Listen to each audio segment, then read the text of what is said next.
বৈষম্যবিরোধী ছাত্র আন্দোলনের শহীদদের আত্মার মাগফিরাত কামনা ও দেশনেত্রী বেগম খালেদা জিয়ার দ্রুত সুস্থতা কামনায় দোয়ার আয়োজন করা হয়েছে।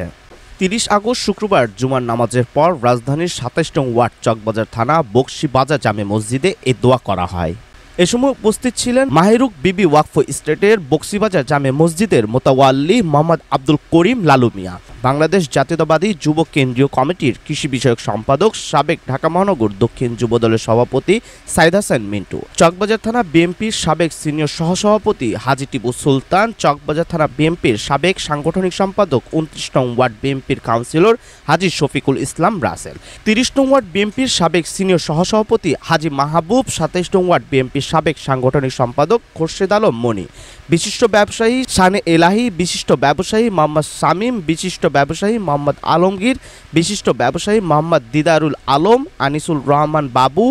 আলী, কাউসার বাবু, আলতাব, মোহাম্মদ টুনটুন, মাসুদ, নাসিরুল্লাহ, দেলোয়ার হোসেন দিলু, সজীব, মোহাম্মদ শামীম, ইমেল খান, মোহাম্মদ সাইমন, মোহাম্মদ সেলিম, মোহাম্মদ সবুজ সহ আরও অনেকে। অনুষ্ঠানটি আয়োজন করেন ২৭ নং ওয়ার্ড বিএনপির সাবেক সদস্য সচিব ফজলুল করিম শিপলু, সাবেক যুগ্ম আহ্বায়ক চকবাজার থানা যুবদলের হাজী আজিজুল হক বাবু, বিএনপি নেতা সানাউল্লাহ সানি, ২৭ নং ওয়ার্ড যুবদলের আহ্বায়ক আশিক আহমেদ রাজীব।